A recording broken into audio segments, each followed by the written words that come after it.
అవమానం ఎదురైందా? రాని, ఆఫర్ వచ్చింది, ఓర్చుకో. వాడు అక్కడే ఉంటాడు, దేవుడు నిన్ను ఎత్తుతాడు. ఎత్తినప్పుడు వాడే పశ్చాత్తాపడు. యోసేపుకైతే పేర్లే పెట్టారు, కలలు కనువాడని. చివరికి కలలే నిజమైనాయి. వెళ్ళి కాళ్ళ మీద పడ్డారు. చేస్తాడు, ఓపిక పట్టాలా. ఏదో నింద వచ్చింది, అవమానం వచ్చింది, ఏదో అన్నారు వాళ్ళు ఏదో నోరు జారారని నువ్వేదో ఫీల్ అవ్వటం కాదు. చిరునవ్వు నవ్వు బిడ్డ, దేవుని కృతజ్ఞతలు చెప్పు. అట్ట అయిపోద్దాడు బతుకు. యెహోవాను నమ్ముకొని వాడు ధన్యుడు. అది యెహోవా వానికి ఆశ్రయముగా ఉండును. వాడు జలముల యొద్ద నాటబడిన చెట్టు వలె నుండును. అది కాలువల ఓరను, దాని వేళ్ళు తన్నును. వెట్ట కలిగినను దానికి భయపడదు. దాని ఆకు పచ్చగా నుండును. వర్షము లేని సంవత్సరమున చింత నొందదు, కాపు మానదు. బంగారు మాట, బతుకాలని సరిపోయే మాట అది. బెదర్ బతుకాలని సరిపోయే మాట. యెహోవా మీద ఆనుకొని వాడు ధన్యుడు. యెహోవాను ఆధారపడిన వాడు ధన్యుడు. మనుషుల సాయము వ్యర్థమురా, రాజుల నమ్మిన వ్యర్థమురా. మనుషుల సాయము వ్యర్థమురా, రాజుల నమ్మిన వ్యర్థమురా. యెహోవాను ఆశ్రయించుట, యెహోవాను ఆశ్రయించుట ఎంత మేలు, ఎంతో మేలు, ఎంత మేలు, ఎంతో మేలు. ఎవరికి ఎవరు ఈ లోకంలో, చివరికి యేసే పరలోకంలో. దేవునికి మహిమ. ఇప్పుడు చెప్పండి, నేను మీకు ఆధారమా? పెద్దగా చెప్పు. మీరు నాకు ఆధారమా?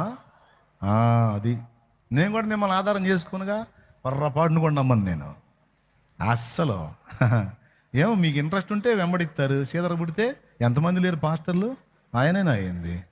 నేను అని సర్దుకుంటే ఏం చేస్తా అయింది. నేను మిమ్మల్ని నమ్మాలా?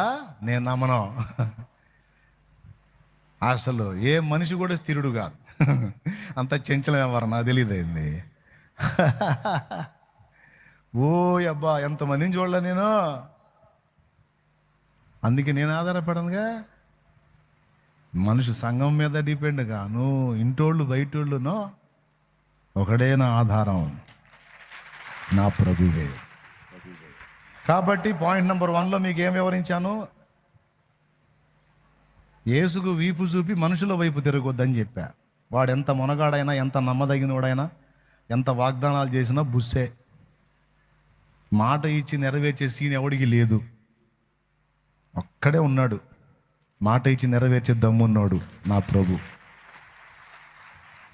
ఎందుకు ఈ మాట చెబుతున్నానంటే, ఇట్లా మనుషుల మీద ఆధారపడి చచ్చిపోతున్నారు బ్రదర్, అందుకని చెబుతున్నాను నేను. ఎండమావిలో నీళ్లు దేవులాడితే దొరుకుతాయి అంటాయా? ఎండాకాలం పోయేటప్పుడు హైవే మీద బైక్ వేసుకొని పోతుంటే తారు రోడ్డు మీద అన్ని మడుగులు ఉన్నట్టు కనపడుతుంది. దగ్గరికి పోతే చొక్క నీళ్లు ఉండవు. అది మనుషుల హృదయంలో ఉండే ప్రేమ.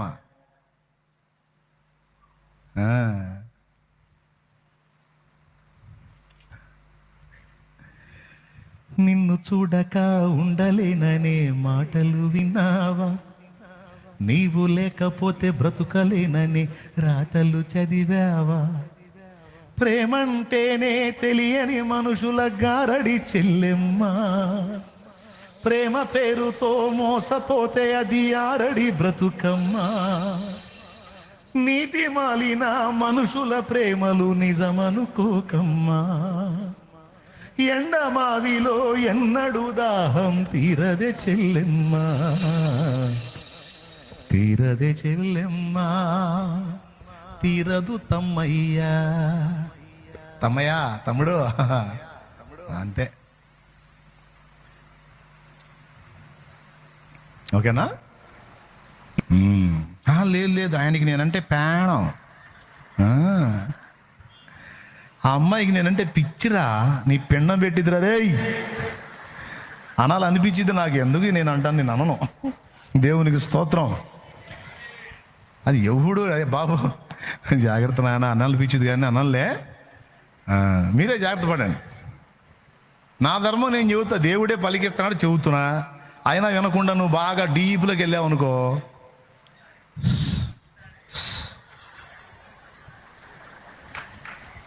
ఓకేనా? ఆ కర్మ మీకు పట్టకూడదని చెబుతున్నా. ఎవరి ప్రేమను ఆశించొద్దు, దొరకదు. స్వచ్ఛమైన ప్రేమ ఎక్కడ దొరకదు. స్వార్థం, నటన ఒక దేవుని దగ్గరే దొరుకుతుంది. పిచ్చి తల్లి ఆయన మోసం చేయడం.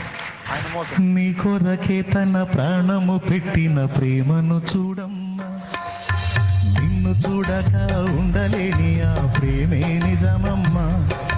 నీ కొరకే తన ప్రాణము పెట్టిన ప్రేమను చూడమ్మా, నిన్ను చూడక ఉండలేని ఆ ప్రేమే నిజమమ్మా. అందరూ నిన్ను మరచిన గాని మరువని స్నేహితుడే, కొందరిలాగా మధ్యలో నిన్ను విడువని ప్రేమికుడే. అందరూ నిన్ను మరచిన గాని మరువని స్నేహితుడే, కొందరిలాగా మధ్యలో నిన్ను విడువని ప్రేమికుడే.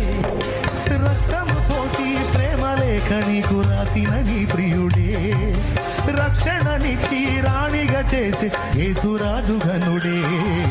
యేసురాజు ఘనుడే, యేసురాజు ఘనుడే, యేసురాజు ఘనుడే, యేసురాజు ఘనుడే. కళ్ళ ఎరుగని తెల్ల పావురమపై పైకెగిరావా, కఠినమైన ఈ లోకపు పోకడ కానక ఉన్నావా. అయ్యో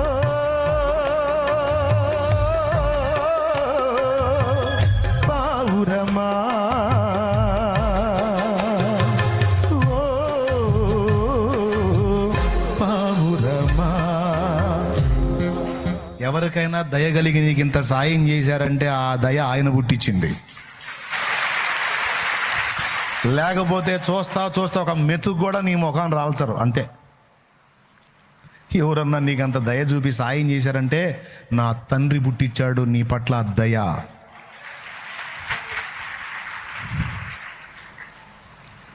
ఎవరైనా నీకింత ఆదరించారంటే, నీకంత అండగా నిలబడ్డారంటే ఆ మమత, ఆ పిచ్చి మహారాజు నీ మీద వాళ్ళకి పుట్టించాడో, లేకపోతే వాళ్ళకు ఉండదో. వాళ్ళ సొంత వాళ్ళ మీదే ఉండదు. నీకెందుకు సాయం చేస్తారు వాళ్ళు? మరి చేశారంటే ఎవరు చేపించారు? కథానాయకుడు ఎవరు? నువ్వు మయంపరచాల్సింది నా ప్రభుని. ఓకే, ఒకటి అయిపోయింది. రెండోది, ఎటు చూడొద్దన్నాను? మనుషుల వైపు చూడొద్దన్నాను. మనుషుల వైపు అంటే ఎవరి వైపు చెప్తున్నా? చూసినట్టు షో చేయి, అంతేగా నిజంగా చూడవాకు. దేవునికి స్తోత్రం. అర్థమైందా? హృదయంలో మాత్రం నువ్వు చూసేది ఒకవైపే. మరి కథ నడవాలిగా. నువ్వు ఇంటికి పోయి మీ భార్యకి వెళ్ళి చూసి, నేను నీకు నీ మీద ఆధారపడదలుచుకోలేదు అమ్మాయి, నేను ఎవరికి వెళ్ళి చూడదలుచుకోలేదు అన్నావు అనుకో, సాయంత్రానికి ఫుడ్ ఉండదు. ఆయనే పెడతాడులే వండుకొని తినట్టు. అర్థమైందా? కాబట్టి మనకు ఫుడ్ నడవాలి. కాబట్టి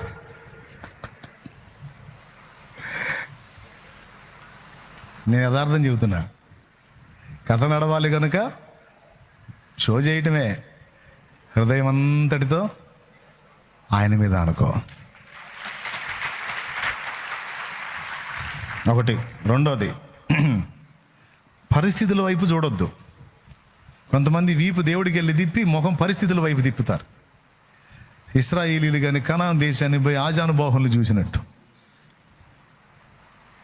ఎర్ర సముద్రం పాయలు చేయాలంటే ఎంత పెద్ద చెయ్యి కావాలండి. మోషే తన చేతి కర్రను సముద్రం వైపు చాపితే, చూడటానికేమో మోషే చేతి కర్ర మోషే, కానీ మోషే కుడి చేతి వైపున తన బలమైన బాహువు చాపి సముద్రాన్ని 2 పాయలు కొట్టింది దేవుని హస్తం.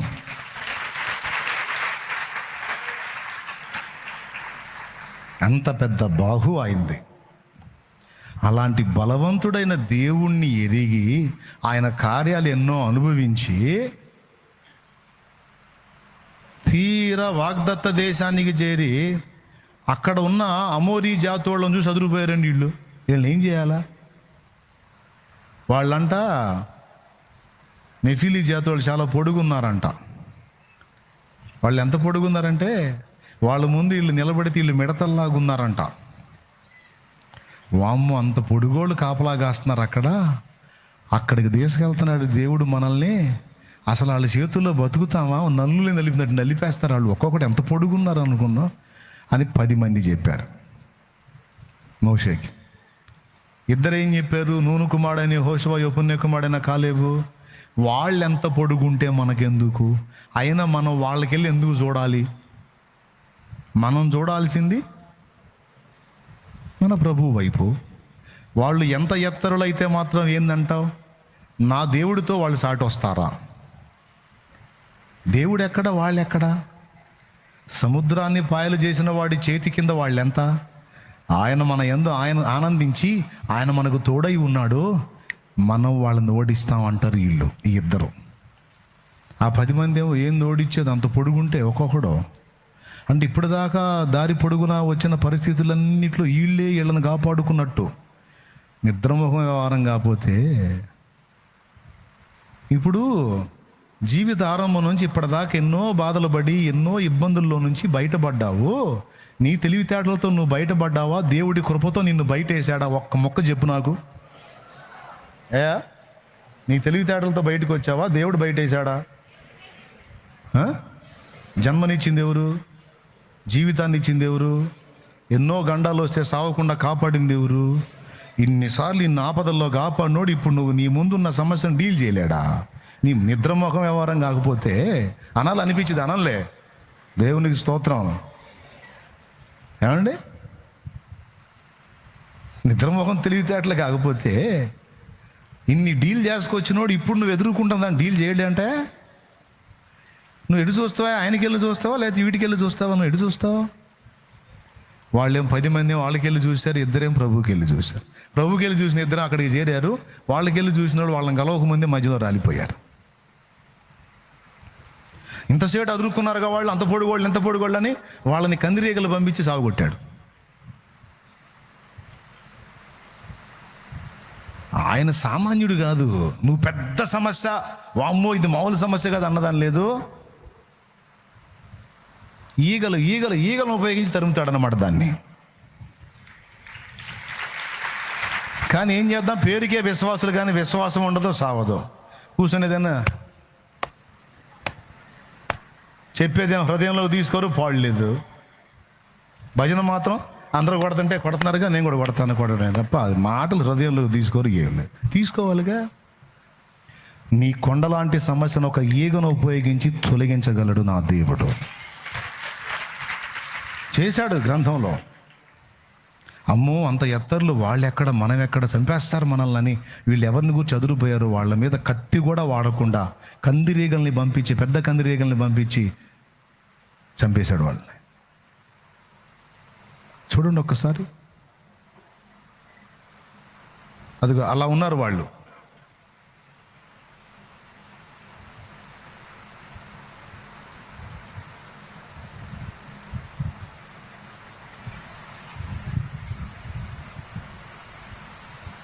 అట్లా ఉన్నారు వాళ్ళు. అది అంత హైటు కనాను దేశంలో వాళ్ళు ఉన్నారన్నమాట. కనపడుతున్నా మీకు వీడియో. ఈడెంత ఉన్నాడు, వాడెంత ఉన్నాడో చూడు. వాడు గొర్రె పిల్లను పట్టుకొని మెడ గొరికాడు చూడండి. ఒక చిన్న బొమ్మను పట్టినట్టు పట్టుకున్నాడు. అదిగో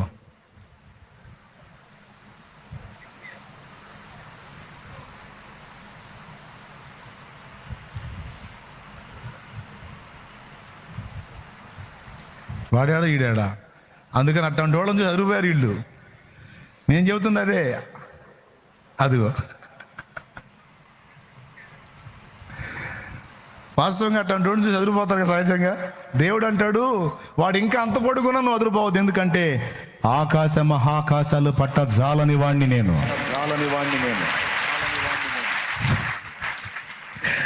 తమ్ముడు ఇప్పుడు నేను ఎందుకు చూపించానంటే ఆ మాటలు, ఆ విషయాలు. ఇప్పుడు నీకు మనుషులు అలా కనపడకపోవచ్చు, కానీ నువ్వు ఎదుర్కొంటున్న సమస్యలు నీకు అలా ఉంటాయి. ఈ సమస్య దెబ్బకి నేను అయిపోయేటట్టున్నానని నువ్వు ఆ సమస్య గురించి పదే పదే ఆలోచించి గందరగోళం అవుతున్నావు అంటే నువ్వు దాన్ని అంత చూస్తున్నావు. నేను అంటున్నాను, సరే చూసావు, దానిపైన దాని వెనక అంతకంటే మహా ఎత్తరైనటువంటి మహాజ్ఞానైనటువంటి దేవుణ్ణి కూడా చూడు, బతికిపోతావని చెబుతున్నాను. సమస్యను చూసావు, ఓకే. ఇప్పుడు సమస్య చూసావు కదా, పొడుగు కనపడింది చాలా ఎత్తు. ఇప్పుడు దేవునికి వెళ్ళి తిరుగు.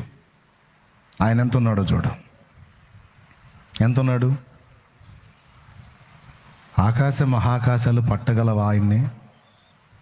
సొలొమోను అన్నాడు, దేవా ఆకాశ మహాకాశములు నిన్ను పట్టజాలవు. నీ నిమిత్తం నేను కట్టను ఉద్దేశించే మందిరము ఏ పాటిది? ఇది నీకు ఒక ధూపవేదిక నాయన అన్నాడు. దేవుడి పర్సనాలిటీతో పోల్చుకుంటే వాడు ఎంతండి? పొడిసిటిలోన జలములను కొలిచిన వాడితడు, పర్వతములను త్రాసులో పూచిన వాడితడు. పొడిసిటిలోన జలములను కొలిచిన వాడితడు. పర్వతముడు వాడు పర్వతం అంత ఉన్నాడు అనుకో, ఆ పర్వతాన్ని తక్కెట్లో పెట్టినాడు ఈయన. ఇప్పుడు ఎడు చూడాలి మనం? ఇంతకుముందు ఇలాంటి పర్వతాలు ఎన్నో దాటుకొని వచ్చామా లేదా? ఇప్పుడున్న దాన్ని కూడా తీసేస్తాడు. నువ్వు విశ్వాసం ఎందుకు కోల్పోతున్నావు? నియమింపబడిన దినం రాకముందు ఎందుకు తొందరపడుతున్నావు? ఎందుకు గందరగోళం అవుతున్నావు? ఎందుకు కృంగిపోతున్నావు? ఎందుకు అదురుపోతున్నావు? ఎందుకు చావగోరుతున్నావు? మొదటిది వ్యక్తుల వైపు చూడొద్దన్నాను, రెండవది పరిస్థితుల వైపు చూడొద్దన్నాను. అవమానపరిచారా? నవ్వుతున్నారా? తిడుతున్నారా? దూషిస్తున్నారా? దేవునికే స్తోత్రం. పడమని దేవుడు నాకు అనుమతించినప్పుడు నేను కాదంటానా? తిట్టండి నాయన, తిట్టండి అమ్మా, తిట్టండి. దేవుడు నాకు మీ చేత తిట్టులు తినమని అనుమతించాడు. దూషించండి, పర్వాలేదు. ఆ దూషణలన్నీ నాకు దీవెనలు అవుతాయి. విశ్వాసం గల హృదయాల నుంచి వచ్చే స్పందన ఇది. విశ్వాసం లేని వాళ్ళకి పరిస్థితి ఏంటంటే, నన్ను అన్నారు నేను ఎందుకు బతకాలి, నేను బతకను. నాకు అవమానం వచ్చింది, నేను బ్రతకను. నన్ను అన్నారు, నేను బ్రతకను. నేను మాట పడను. ఎందుకు పడవు? దేవుడు పడమని నీకు అనుమతిస్తే నోరు మూసుకొని పడాల్సిందే, నువ్వైనా నేనైనా. అవునా? ఇప్పుడు నేనెక్కడ, మీరెక్కడా? నేనెక్కువ, మీరెక్కువ? చెప్పండి, చెప్పండి. ఏం కాదు, చెప్పండి. నేనే ఎక్కువ? ఏదో మీ అభిమానం. నాకైతే మీరే ఎక్కువ. ఒట్టిది ఏది ఎక్కువ కాదు, షో ఎక్కువేనా? నాకు మీరు ఎక్కువ, మీకు నేను ఎక్కువ. కొన్ని మాటలు పడాలి నా కుమారుడు అని దేవుడు చెప్పినప్పుడు నేను పడాలి కదా. మరి నేనే దూషణలో పడుతున్నప్పుడు, నేనే ద్వేషానికి గురవుతున్నప్పుడు, నేనే నిందలు మోస్తున్నప్పుడు మరి నన్ను చూడాలి కదా నువ్వు. నీది వేరన్నా? ఆహా, మరి నీది వేరు, నాది వేరు. నాయనా, ఈరోజు కాదు, ప్రారంభం నుంచి కూడా అనేక రకాల అవమానాలు ఎదుర్కొంటానే ఉన్నాను. కానీ దేవుని ఎరక ముందు కృంగిపోయాను. దేవుణ్ణి ఎరిగిన తర్వాత ఆ అవమానాల్లో కూడా ఆనందపడ్డాను. నిజం. ఎందుకంటే నా దేవుడి శక్తి ఏందో నాకు తెలుసు. నన్ను దూషించారు, ఓకే, దూషించని. నిందించని. ఏది? ప్రభువులోకి వచ్చిన తర్వాత ఎన్నో ఎదుర్కొన్నాను, ఇప్పటికీ ఎదుర్కొంటున్నాను. అయినా సరే మన ఆనందం పోదుగా. ఎందుకు తెలుసా? నేను ఆయన బిడ్డని. మట్టి పురుగులు నన్ను నిందించినంత మాత్రాన నా విలువ తరిగిద్దా? తన రక్తం ఇచ్చి కొన్న బిడ్డని, ప్రాణం ఇచ్చి కొన్న బిడ్డని, కన్న బిడ్డని, నేను ఆయన బిడ్డని. నన్ను అన్నోడు నన్ను కాదు, నా తండ్రిని అంటున్నాడు. అవమానం నాకు కాదు, మా నాయనకి. నాయన చూసుకుంటాడు, నేను ఎందుకు ఏడవాలి? నన్నంటే ముందు బాధ కలిగేది ఎవరికి? నాకా, మా నాన్నకా?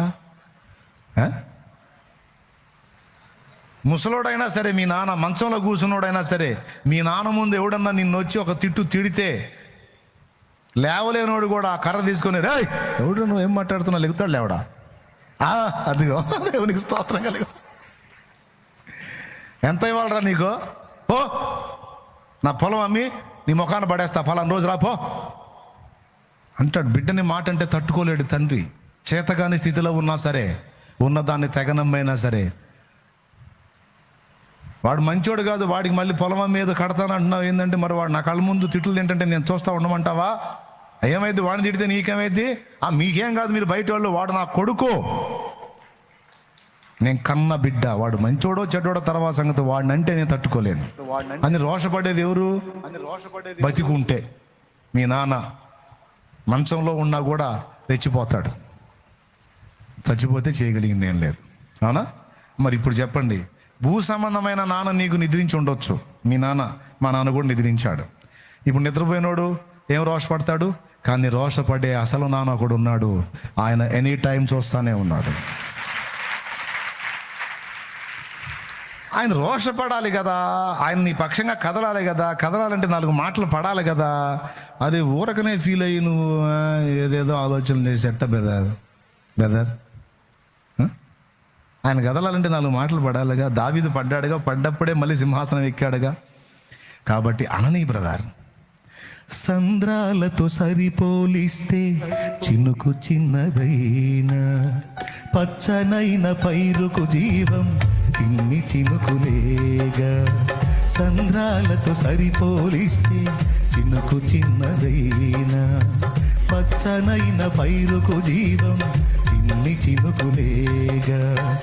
ఎంత బ్రతుకు నీదని ఎంచుతున్నవారే విలువ తెలియు వేళ నిలిచి పొగడుతారే. ఎంత బ్రతుకు నీదని ఎంచుతున్నవారే విలువ తెలియు వేళ నిలిచి పొగడుతారే. వారి అంచనాలే అవును తారుమారే, వారి అంచనాలే అవును తారుమారే. నవ్వని నవ్వని నవ్వే వాడిని నవ్వని, చెయ్యని చెయ్యని ఏళన వారిని చెయ్యని. యేసు ఉన్నాడు, అన్నీ చూస్తున్నాడు. యేసు ఉన్నాడు, లెక్కను రాస్తున్నాడు. ఏమంటావు? బాధపడదామా? ఫీల్ అవుదామా? నేను చచ్చిపోతా, నేను బతకనమ్మా నన్ను అన్నారమ్మా, నేను బతకనా అంటావా? ఆ సత్యం అడిగిపోతాను నరకానికేగా. ఇప్పుడు చచ్చిపోవాలనుకున్నావు, సాధించేది ఏంది? పడితే ఏమైంది? 4 మాటలు పడని. రేపు అన్నోళ్లే కదా తలదించుకోవాలి దేవుడు నిన్ను హెచ్చించినప్పుడు. చీ పో దుర్మార్గుడా అని చండాలంగా మాట్లాడాడు షిమే అనేవాడు దావీదుని. మేనలోళ్ళు 2 దుర్మార్గుడు కుక్కలాంటోడు నన్ను మాట్లాడంటే నీకు బాధ కలగట్లేదేమో, మాకు బాధ కలుగుతుంది. నువ్వు అనో చేరబోయి వాడిని చంపేస్తా అంటే, సిరుయ కుమారుదారా వానితో నీకేమి, మీకేమి, నాతో మీకేమి? దావీదును శపింపమని యెహోవా వానికి సెలవీనేడలా శపించి బతుకగలడా?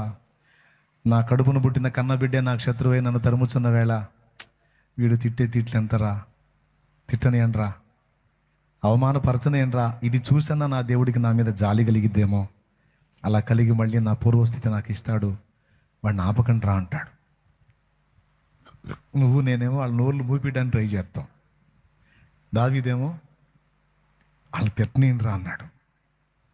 ఎందుకు? వాళ్ళు తిట్టాలి, అది ఆయన వినాలి, ఆయనకి దయగలగాలి, నన్ను హెచ్చించాలి. నీకు తెలియదు, అవమానం ఎదురైనప్పుడు నువ్వు ఏడవటం కాదు, చిరునవ్వు నవ్వుకో. బంపర్ ఆఫర్ నీకు అది. ఎంతమందికి అర్థమైంది నేను చెప్పింది?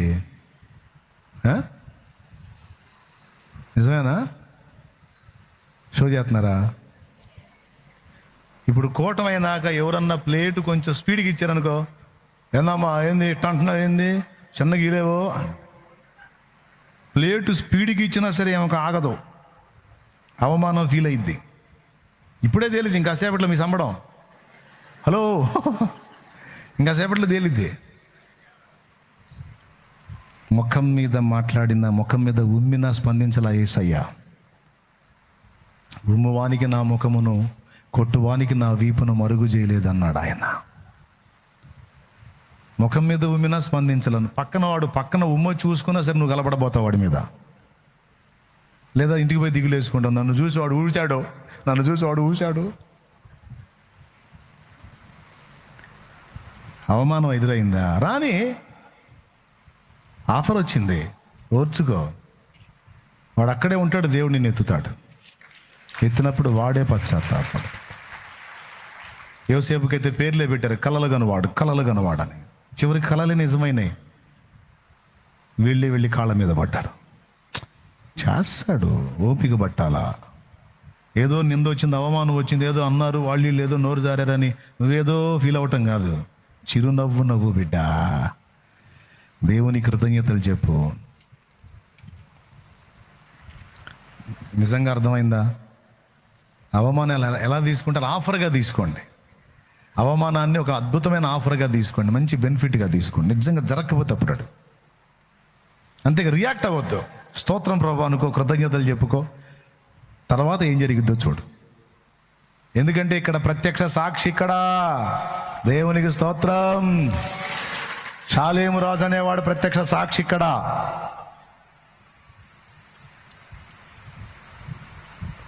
నన్ను అవమానపరిచి ఆరడపరిచిన వాళ్ళందరూ అడ్రస్ లేకుండా పోయారు. కొంతమంది ఇంకా అణిగిపోయారు కిందికి. దేవుడు ఆయన కృపతో నన్ను వాడుకుంటా ఉన్నాడు. అదే నన్ను ఎవడు అవమానపరచకపోతేనే అలా ఆలోచిస్తూ ఉంటా, ఎవడు కదిలించట్లేదు ఏంది నన్ను అని. మీరు నమ్మపండి, నిజం. లెక్క ప్రకారం ఎవడో కూడా కదలాలి, ఎవడు కదలట్లేదు ఏందబ్బా అని చూస్తాను. ఎందుకంటే అందులో ఉన్న బెనిఫిట్స్ నాకు తెలుసుగా. కాబట్టి నేను చెప్పే ఈ మాట, నంబర్ 1, ఫస్ట్ ఏం చెప్పాను? ఎటు చూడొద్దని చెప్పాను?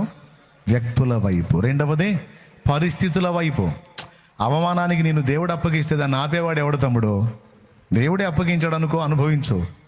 అవమానాలన్నీ నీకు సోపానాలుగా మారి పైన కూర్చుంటావు పోయి. ఆందోళన పడద్దు, విరక్తి చెందొద్దు. ఓకేనా? సరేనా? 2. మూడవది, నీ దోషముల వైపు కూడా నువ్వు చూసుకోవద్దు. మొదటిది ఏం చెప్పాను ఆయన? వ్యక్తుల వైపు.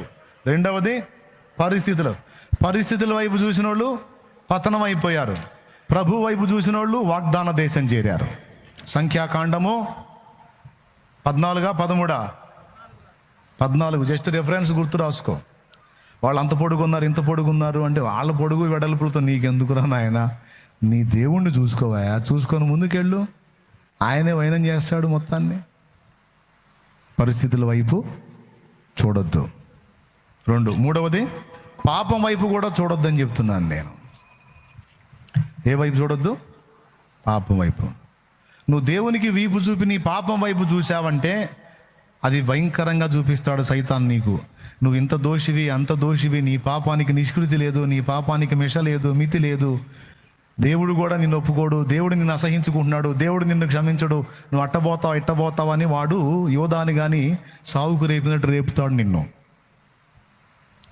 అందుకని నీ పాపం వైపు కూడా నువ్వు చూడొద్దు. అయిందా? తెలుసో తెలియకో తప్పు జరిగిందా? సరే వదిలే, మారు మనసు పొందు, ఇంకా చెయ్యను అని తీర్మానం చేసుకో. దేవుని వైపు మళ్ళు, దేవుని దగ్గరికి వెళ్ళు. నీ రక్తంతో నన్ను కడిగేయి ప్రభువా అని ఉపవాసం ఉండో. 1 రోజు, 2 రోజులు, 3 రోజులు నీ ఓపిక కొద్ది ఫాస్టింగ్ ఉండో. జరిగిన తప్పు దేవుని ముందు ఒప్పుకో. నాకు మనోనిగ్రహాన్ని, ఆశా నిగ్రహాన్ని, ఆత్మ బలాన్ని ఇవ్వమని అడుగు. నా తండ్రి నీకు శక్తిని ఇస్తాడు. ఇంతకుముందు ఓడిపోయిన దాని మీద ఈసారి నువ్వు గెలుస్తావు. అంతేగాని నువ్వు పదే ఆ పాపం వైపు చూసి నువ్వు పతనం వైపుకి వెళ్ళొద్దు. అయింది, అది అయిపోయింది, అయింది, మళ్ళీ రాదుగా. అడుగు జారా, వేశావు, తిరిగి మార్చుకునే పరిస్థితి కాదు, గడిచిపోయిన గతం అది. వదిలే, దానికి వెళ్ళి చూడొద్దు. చూసే కొద్దీ అది ఇంకా పెద్దగా కనపడి నిన్ను పాడు చేసిద్ది. కాబట్టి అట్లా చూడొద్దు. గతం గతః, మంచో చెడ్డో అయింది, దేవుని పాదాల దగ్గరికి వెళ్ళు, మారు మనసు పొందు, ఇంకా చేయొద్దు, మళ్ళీ దాని జోలికి వెళ్ళొద్దు. ఉపవాసం ఉండు, ప్రార్థన చేసుకో, దాని మీద జయం ఇస్తాడు, గెలుస్తావు. అంతే. ప్రభు వైపే చూడాలి కానీ దోషాల వైపు. కరుణాపీఠము చేరరే, దేవుని కృప చరణాస్థలిని చేరరే అనే పాట ఎంతమందికి తెలుసు? అందులో దావీదును గూర్చిన చరణంలో అంటాడు,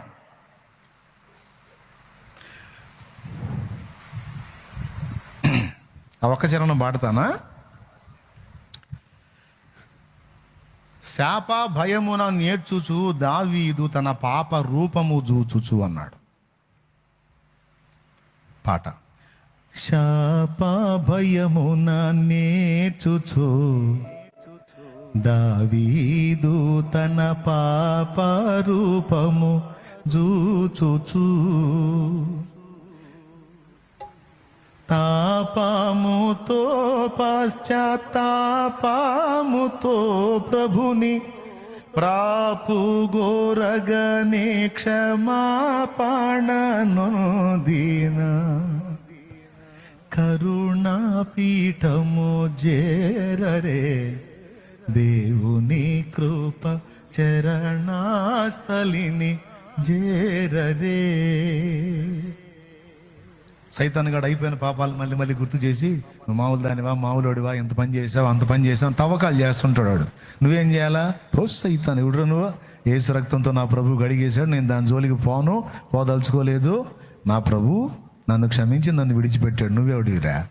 జడ్జి గారి కేసు కొట్టేస్తే తూకోన్రే సైతాన్ బద్మాష్ చల్ జావ్ అని చెప్పాలా? దేవునికి స్తోత్రం. అంతేగాని అవును సైతానా, పెద్ద పాపమే చేశాను సైతానా, నా పాపానికి మిషలేదు సైతానా, నిజమే అట్టయితే సావు అంటాడు వాడు. కాబట్టి నీ పాపముల వైపు, దోషముల వైపు కూడా నువ్వు తిరగవద్దు. ఎడు తిరగాలి? ఇప్పుడు 3 మీరు చెప్తారు, నేను వింటా.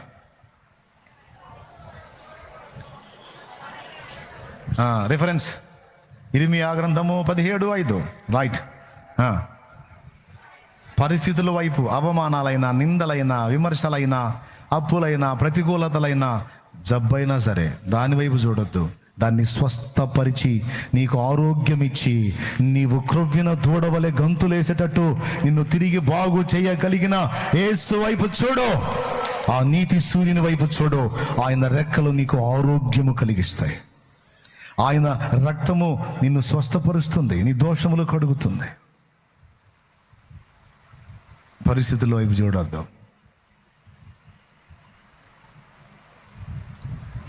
నన్ను కూడా శోధిస్తానికి అప్పుడప్పుడు సైతాను కొంతమందిని పంపిస్తాడు. మనుషులు వచ్చి రకరకాల విషయాలు చెబుతారు. అది సమస్య, ఇది సమస్య, అది సమస్య, ఇది సమస్య అని.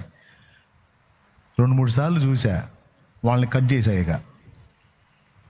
వాళ్ళని. నా దగ్గర రాని ఇట్లా వాళ్ళు నాతో మాట్లాడాలన్నా ఎక్కువ మాట్లాడను నేను వాళ్ళతో. 1-2 మాటలు మాట్లాడి కట్ చేస్తా. ఎందుకంటే 3వ మాటకి ఛాన్స్ ఇస్తే వాడు సోదంతా చెబుతాడు, మళ్ళీ ఏదో విధంగా గుండె చెదిరేటట్టు మాట్లాడతాడు. ఈ అసోదోళ్ళు అనమాట. ఎన్నిసార్లు చెప్పిన వాళ్ళకి అర్థమై సావదు. విశ్వాసం తక్కువ, దడ ఎక్కువ. ఈ దడ ఎక్కువైన వాళ్ళు, విశ్వాసం తక్కువైన వాళ్ళతో సావాసం చేయను, వాళ్ళతో ఎక్కువ మాట్లాడను. 1 ఎక్కువ, 2 ఎక్కువ, 1 తక్కువ అన్నట్టు ఉంటుంది మన వ్యవహారం. మీరు కూడా అంటే అలవాటు చేసుకోండి.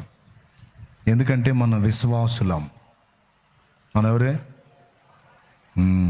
ప్రతికూలమైన పరిస్థితులన్నీ కనుమరుగైపోయేనే అన్నాడా లేదా? పెద్దోడు అన్నాడా లేదా?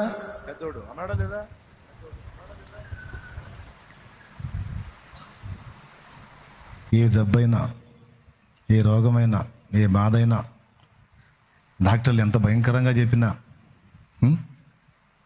భయపడద్దు. మొన్న ఒక సోదరు వచ్చింది, మధ్యరాత్రి తీసుకొచ్చారు. ఫైనల్ వాళ్ళకి వైద్యులు చెప్పి పంపించారు. గంటకు కానీ 2 గంటలకు కానీ, ఈ మధ్యాహ్నానికి కానీ, నైట్కి కానీ చచ్చిపోయింది, తీసుకెళ్ళండి పంపించారు. ఆ అమ్మాయి చివరి కోరిక ఏంటంటే, నన్ను ఒక్కసారి తండ్రి సన్నిధికి తీసుకెళ్ళండి, శాలేమన్న దగ్గరికి తీసుకెళ్ళండి, అన్నను చూసి ఒక్కసారి అన్న చేత ప్రార్థన చేయించుకొని, దేవుడు ఉంచితే బతుకుతా, పిలిస్తే పోతా, అన్న దగ్గరికి తీసుకెళ్ళండి అని ఆ బిడ్డ కోరింది. పాపం అంబులెన్స్ నేరుగా ఇటు తెచ్చారు వాళ్ళు. మీరు నమ్మండి నమ్మకపోండి, మరి అలా సాక్ష్యం వచ్చిందో లేదో మరి ఈరోజు వచ్చారు నాన్న సాక్ష్యం. అదిగో ఇక్కడే ఉందా? దేవుని స్తోత్రం కలుగును గాక.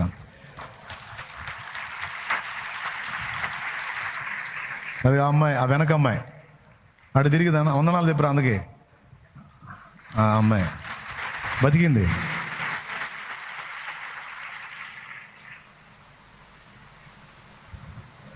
ఎంత ఆశ్చర్యకరమైన విషయం అంటే నాకు డౌటే, ఆ పిల్ల బతికిద్ది అంటే.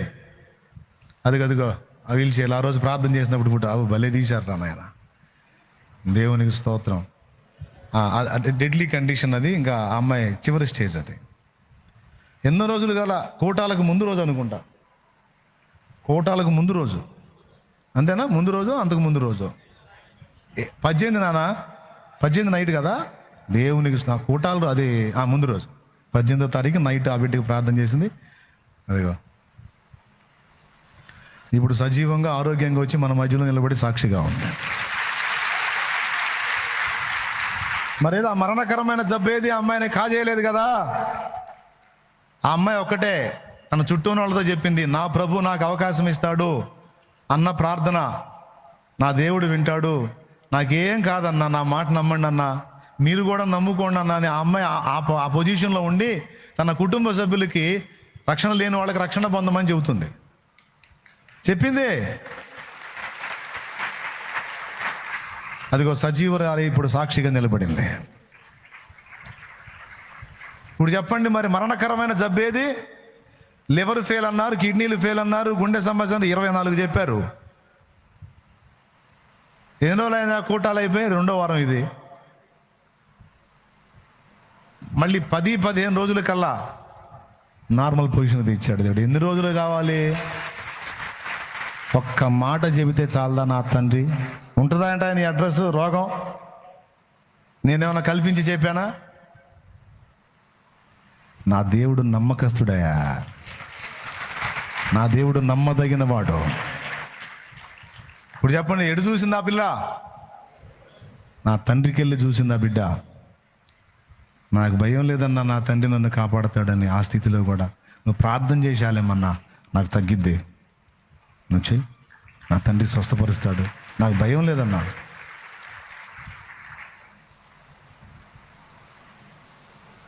ఇట్లాంటి ఎన్నో. థ్యాంక్ యూ నాన్న, కూర్చోమ్మా. ఆ పిల్లని సాక్షిగా చూపించాలని ఆశపడ్డాను, లక్కగా వచ్చింది ఈరోజు. ఇప్పుడు చెప్పు, రోగం గొప్పదా, యేసయ్య గొప్పోడా? మరణం గొప్పదా, యేసయ్య గొప్పోడా?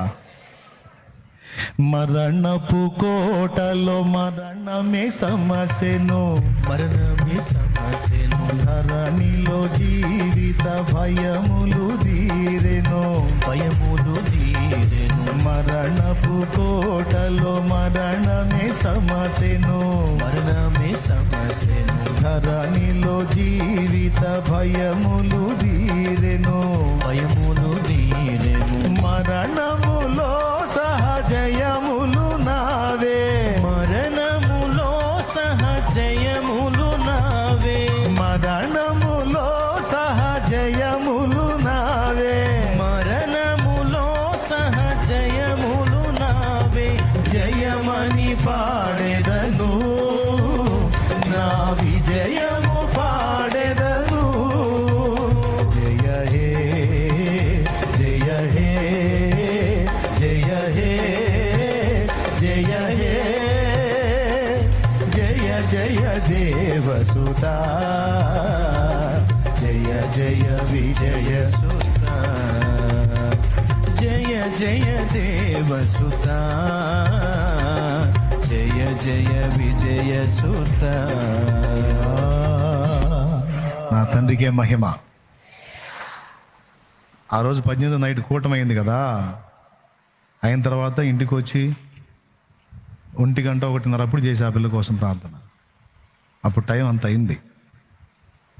అన్న అంబులెన్స్, మా హేమంత్ వచ్చాడు, అంబులెన్స్లో తీసుకొచ్చారు నాన్న, చివరిసారిగా మిమ్మల్ని చూడాలని ఆ బిడ్డ ఆశపడిందంట. టైం 1 దాటింది ఇప్పుడు అనుకొని సరే పాయి అని లేచి వచ్చా. అంటే ఆ రోజు కూటాల ఏర్పాట్లు కదా, బాగా అలిసిపోయి ఉన్నా నేను కూడా. అయినా నాకు ప్రేరణ ఇచ్చాడు, వచ్చాను, ప్రార్థన చేశాను, దేవుడు కార్యం చేశాడు, బతికి సాక్ష్యం వచ్చింది. ఎందుకు చెబుతున్నానంటే, రోగం అయినా లెక్క చేయొద్దని చెబుతున్నా. అది నువ్వు, అది ఏ షుగరో, బీపీయో, క్యాన్సరో, కిడ్నీయో, ఏ లివరో, గుండె, ఊపిరితిత్తులో, నరాలో, ఎముకలో, కండరాలో, కీళ్ళో, పక్షవాతమో, ఏ జబ్బో, దానిలో నుంచి కూడా దేవుడు విడిపించగలడు. వాటి వైపు చూడదు. ఎటు చూడాలి? నా యేసు వైపు చూడాలి. మూడోది ఏం చెప్పాను? దోషముల వైపు కూడా. గతం గతః అయిపోయింది, ఇంకొద్దు ఆ పాపాలు. ఇక నూతన సృష్టిలాగా నువ్వు దేవుని కొరకు నిలబడాలి. ఓకేనా? రైట్. మరి ఇక ఇంకేం చెప్పదలుచుకోవాలి ఎక్కువ. సింపుల్ సందేశం చెప్పండి. ఎటు చూడాలి? నీతి సూర్యుని వైపు చూడాలి. ఆయన రెక్కలు ఏం చేస్తాయి మనకి? భక్తిహీనుల గతి ఏమైద్ది? సంపూర్ణంగా జరిగించడం లేదో చూసిన తర్వాత నియమించబడిన దినములో ఒక్కసారి ఉగ్రత వచ్చింది. నీతిమంతుని కూడా దేవుడు నియమించిన దినంలో ఒక్కసారి ఊహించినటువంటి గొప్ప కార్యం జరిగిద్ది నాన్న. నా తండ్రినే హత్తుకోను, ఆయన వైపే చూడు. నీ జీవితాన్ని అప్పగించేయి, పాపాన్ని వదిలేసేయి, మారు మనసు పొందు. బాప్తీసం పొందకపోతే బాప్తీసం పొందు, పాపాలన్నీ కడిగేసుకో, పరిశుద్ధపరచబడు. ఒకటే తీర్మానం, ఆయన చేతిలో చెయ్యి. ఇక ఈ జీవితం అంతా నీకెళ్ళ చూస్తాను, నడుస్తా ప్రభువా. ఇక నీకంటే నాకు ఎవరు ఎక్కువ కాదు. నాకు మనుషులు కాదు, కులం కాదు, మతం కాదు, పరిస్థితులు కాదు, రోగాలు కాదు, పాపాలు కాదు. నేను దేని వైపు తిరగను, నేను నీ వైపే చూస్తాను. ఓకేనా? ఇక లే, ఈరోజు మాట మీద నిలబడుతున్నా.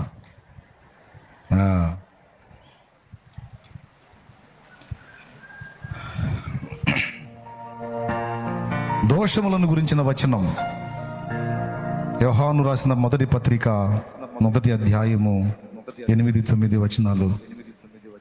మన పాపములను మనం ఒప్పుకొని నీడల ఆయన నమ్మదగిన వాడు, నీతిమంతుడు గనుక సమస్త దుర్నీతి నుండి మనల్ని విడిపించి ఆయన పరిశుద్ధపరుస్తాడు. కాబట్టి పాపాల వైపు చూడొద్దు, పరిస్థితుల వైపు చూడొద్దు, మనుషుల ప్రేమల కోసం వెంపర్లాడొద్దు. ఎవడు ప్రేమిస్తే ఎంత, ప్రేమించకపోతే ఎంత, ఎవడు పట్టించుకుంటే ఎంత, పట్టించుకోకపోతే ప్రాణం పెట్టిన యేసయ్య ఎప్పుడు నిన్ను ప్రేమిస్తానే ఉంటాడు. నా పిల్లలు నన్ను ప్రేమించినప్పుడు నేను ఎందుకు బ్రతకాలి? నా భార్య నన్ను ప్రేమించినప్పుడు నేను ఎందుకు బ్రతకాలి? నా భర్త నన్ను ప్రేమించినప్పుడు నేను ఎందుకు బ్రతకాలి? నా కుటుంబస్తులు, నా తల్లిదండ్రులే నన్ను ప్రేమించినప్పుడు నేను ఎందుకు బ్రతకాలి? ఇట్లాంటి మాటలు అనుకునే వాళ్ళకి చెప్తున్నాను నేను.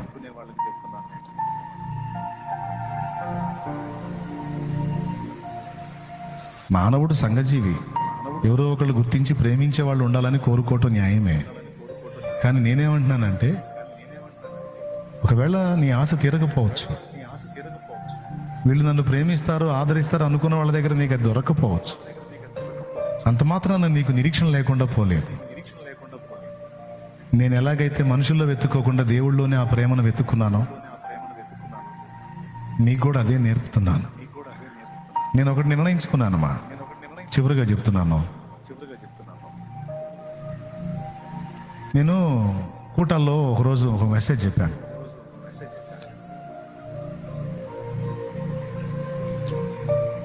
పక్షి రివ్వన ఎగురుతూ వచ్చి ఒక కొమ్మ మీద వాలింది. ఆ పక్షికి ఆధారం ఏంటని అడిగాను.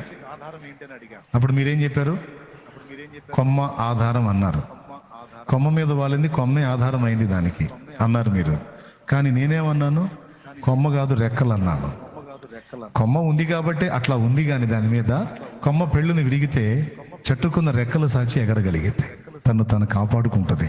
అంటే కొమ్మ మీద ఉంది కానీ కొమ్మ మీద ఆధారపడలేదు, రెక్కల మీద ఆధారపడింది. ఆ రోజు సందేశం చెబుతూ, అయితే 10 మందికి నువ్వు ఆధారం అవు కానీ నువ్వెవ్వరిని ఆధారం చేసుకోవద్దు అన్నాను నేను. ఎంతమంది గుర్తుంది మా? నిజంగా ఉందా? అలాగే అయితే 10 మందికి నీ ప్రేమని పంచు కానీ నువ్వు ఎవరి ప్రేమను ఆశించొద్దు నాన్న. ఛాన్స్ ఉంటే 10 మందికి నీ ప్రేమని పంచమ్మా, అంతే.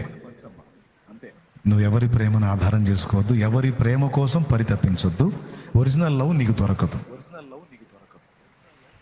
అర్థమైందా? అది ఒక్క యేసయ్య దగ్గరే దొరికింది. నేను అలా ఫిక్స్ అయ్యాను.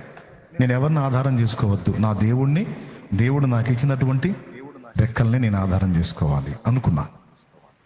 ప్రేమ విషయంలో కూడా నేను ఎవరి ప్రేమని వెంపర్లాడలేదు. ఎందుకంటే చూశాను చాలా జీవితంలో. చివరికి దేవుని ప్రేమతోనే పెన వేసుకోవాలి. మనుషులు ఎవరి ప్రేమని నేను అనుకున్నా మోసపోతాను. నాకు ఆయన ప్రేమ చాలు. అవకాశం ఉంటే 10 మందికి నా ప్రేమను పంచుతా దేవుని బిడ్డగా. అంతేగాని ఎవరి ప్రేమ కోసమో నేను ఎదురు చూడను, వెంపర్లాడను. ఎవరు నాతో ఉన్న స్తోత్రం, ఎవరు నన్ను వదిలేసి వెళ్ళిపోయినా స్తోత్రం. ఏం పట్టించుకోను. ఓకే, ఈవేళ ఈ చిన్ని సందేశంలో మీ జీవితానికి ఉపయోగపడేటువంటి అద్భుతమైన అనుభవాలు ఉన్నాయి.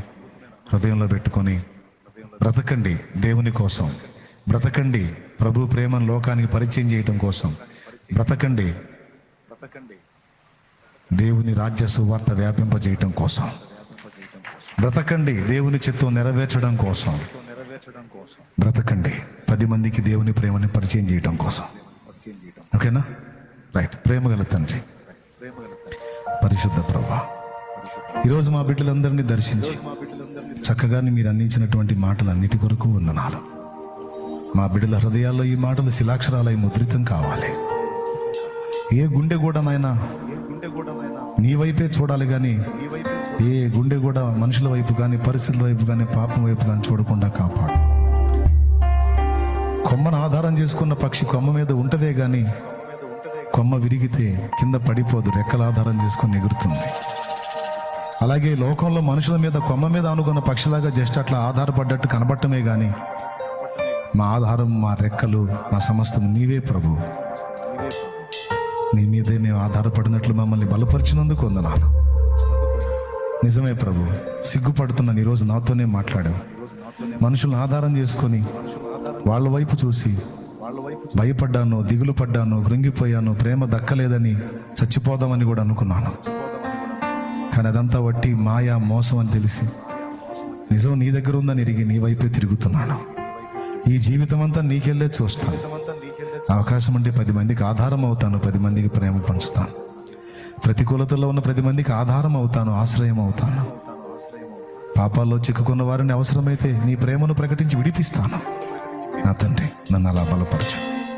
యేసు నామములో ప్రార్థించి పొంది ఉన్నాం తండ్రి, ఆమేన్. మా బిడ్డలు కూడా అలాగునే బలపడుతురుగాక. ఆమేన్. ప్రియులారా, మీలో ఎవరైనా రక్షణకు సిద్ధపడి వచ్చుంటే, అన్న నా జీవితం నా యేసయ్య చేతులకు అప్పగించుకుంటాను, నాకు ఈ పాపిష్టి బ్రతుకొద్దు, పాపాలు కడిగేసుకుంటా రక్షణ పొందుతాను అని సిద్ధపడి వస్తే చర్చ్ బ్యాక్ సైడ్ బాప్తిస్మాల ప్రదేశం ఉంది. చర్చ్ బ్యాక్ సైడ్ వెళ్ళండి, అక్కడ మీకు బాప్తిస్మం ఇచ్చి వెళ్తాను. Okay, right. Church back side బాప్తిస్మాల ఏర్పాటు ఉంటుంది. రక్షణ పొందాలని ఫిక్స్ అయ్యి వచ్చిన వాళ్ళు ఎవరైనా ఉంటే వెళ్ళిపోండి వెనక్కి. అప్పచెప్పండి మీ జీవితం యేసయ్యకి. చాలుగా రోజులో మనుషుల కోసం, లోకం కోసం బతికింది చాలు, పాపంలో బతికింది చాలు. ఇక కడిగేసుకోండి, పరిశుద్ధపరచబడి ఈరోజే ఒక మంచి తీర్మానం చేసుకొని కడగబడిపోండి. రైట్. మిగిలిన వాళ్ళందరూ కూడా తలలు వంచి కళ్ళు మూయండి. వచ్చే శనివారం ఏదో ఉందనుకుంటాను, ఉందా? తప్పకుండా కలుద్దాం. పరలోకమందున్న మా తండ్రి, నీ నామం పరిశుద్ధపరచబడును గాక, నీ రాజ్యం మాకు వచ్చు గాక, నీ చిత్తం పరలోకమందు నెరవేర్చినట్లు భూమి యందు నెరవేరును గాక. మాకు కావలసిన అనుదిన ఆహారం నేడు మాకు దయచి, మా పట్ల అపరాధం చేసిన వారిని క్షమించుటకు శుద్ధ మనస్సును, సుబుద్ధిని మాకిచ్చి మా అపరాధములు నీవు క్షమించు. మమ్మల్ని శోధంలోనికి తేక దుష్టి నుండి, కీడు నుండి తప్పించు. ఎందుచేతనగా రాజ్యము, బలము, మహిమ, శక్తి సర్వం నిరంతరం నీవై ఉన్నావు తండ్రి. ఆమేన్. మన తండ్రి అయిన దేవుని ప్రేమ, ఆయన ప్రియమైన కుమారుడు, మనందరి ప్రాణ ప్రియుడైన యేసయ్య శాశ్వత నిత్య కృప, పరిశుద్ధాత్మతోడి మనోహర దివ్య సహవాసం, సమాధానం సమకూడిన మనకు సకల పరిశుద్ధులకు, సార్వత్రిక సంఘమంతటికి సదా తోడై మనందరూ నిత్యత్వంలో చేరి పర్యంతం మనల్ని నడిపించును గాక. ప్రవేశు రక్తమునకు జయం, ప్రవేశు రక్తమునకు జయం, ప్రవేశు నామమునకు సంపూర్ణ విజయం కలుగును గాక. హల్లెలూయా, హల్లెలూయా, హల్లెలూయా. ప్రభు స్తోత్రాలు, మీ అందరికి వందనాలు. ఇంకేమైనా ప్రకటన ఉన్నాయా శ్యామ్? అక్కడ పరిచర్య ఉందా? వేసవి కాలం ప్రారంభమైంది కనుక కొంచెం ఒక అరగంట ముందు మొదలు పెట్టుకుందామా? కాస్త పెందలాడి 9:30 కల్లా ప్రేయర్ స్టార్ట్ చేసుకుందామా? 10కే చేద్దామా? ఎండలు ముదిరితే ఇబ్బంది అవుతుందేమో. 9:30 కల్లా రాగలుగుతారా? ఫస్ట్ కూటం పెందలాడ ముగించేస్తే 9:30 కల్లా స్టార్ట్ చేస్తే ఇంకొక అరగంట ముందు ముగించుకోవచ్చు. ఓకే, అవసరం లేదు వీళ్ళు. ఉందా పని ఏమన్నా ఉందా అక్కడ? రాజాపేటలో ఇంకా కొంచెం పని ఉందంట. ఏదన్నా అవకాశం ఉందా? మీరు వెళ్ళే ఛాన్స్ ఏమన్నా ఉందా? ఉంటే తప్పకుండా రాజాపేట గ్రౌండ్లోకి వెళ్ళి పరిచర్య చేసే ఛాన్స్ ఉంది. నిజంగా మీకు మనసు ఉంటే తప్పకుండా వెళ్ళి మీ వంతు చెయ్యి వేసి ఏదన్నా ఒక పరిచర్య చేసి మీరు ఇంటికి వెళ్ళొచ్చు. కొంచెం సేపు అయినా ఏదో ఒక దానిలో వాడబడి ఇంటికి వెళ్ళొచ్చు. సరేనా? ఓకేనా? సర్వోన్నతుడా నీవే నాకు ఆశ్రయ దుర్గము, ఎవరు లేరు నాకు ఇలలో, ఆదరణ నీవేగా, ఆనందం నీవేగా. సర్వోన్నతుడా నీవే నాకు ఆశ్రయ దుర్గము, సర్వోన్నతుడా నీవే నాకు ఆశ్రయ దుర్గము, ఎవరు లేరు నాకు ఇలలో, ఎవరు లేరు నాకు ఇలలో, ఆదరణ నీవేగా, ఆనందం నీవేగా, ఆదరణ నీవేగా, ఆనందం నీవేగా.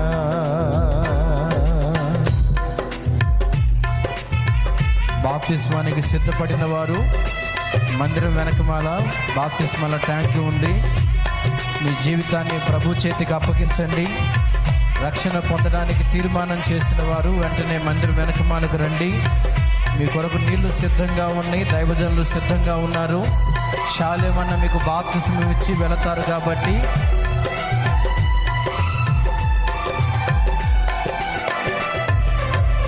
ఈ దినములన్నిట ఎవరు నీ ఎదుట నిలువలేరని యెహోషువతో, నీ దినములన్నిట ఎవరు నీ ఎదుట నిలువలేరని యెహోషువతో వాగ్దానము చేసినావు, వాగ్దాన భూమిలో చేర్చినావు, వాగ్దానము చేసినావు, వాగ్దాన భూమిలో చేర్చినావు.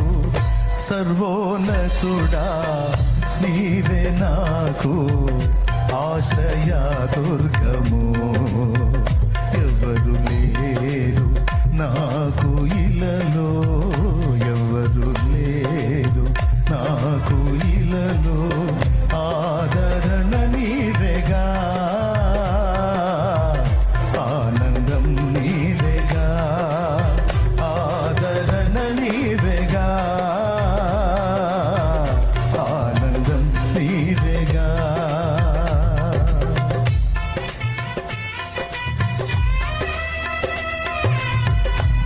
రక్షణ కొరకు తీర్మానం చేసుకుంటే ఆలస్యం చేయొద్దు. ప్రభు మిమ్మల్ని ప్రేరేపిస్తా ఉంటే వెనకడుగులు వేయొద్దు. ఈ అవకాశం మీకు పోతే మరలా వస్తుందో రాదో చెప్పలేం. తీర్మానం చేసుకున్న వారు మందిరం వెనకమాలకు వచ్చేసేయండి. నీళ్లు సిద్ధంగా ఉన్నాయి, దైవజనులు సిద్ధంగా ఉన్నారు. నిందల పాలై నిత్య నిబంధన నీతో చేసిన దానియేలుకు, నిందల పాలై నిత్య నిబంధన నీతో చేసిన దానియేలుకు, సింహాసన ఇచ్చినావు, సింహాల నోళ్లను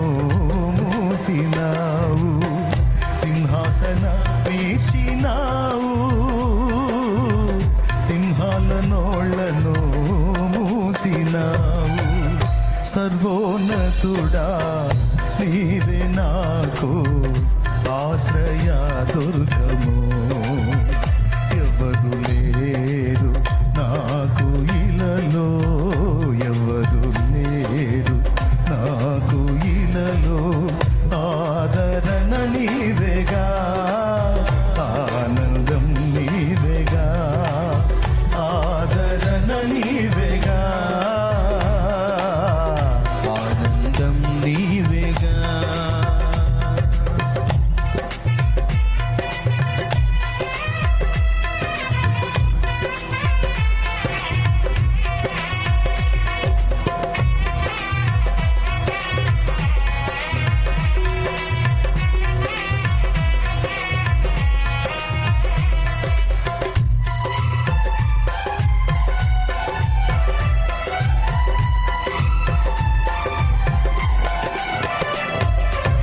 నీతి కిరీటం దర్శనముగా దర్శించిన పరిశుద్ధ పౌలుకు, నీతి కిరీటం దర్శనముగా దర్శించిన పరిశుద్ధ పౌలుకు విశ్వాసము కాచినావు,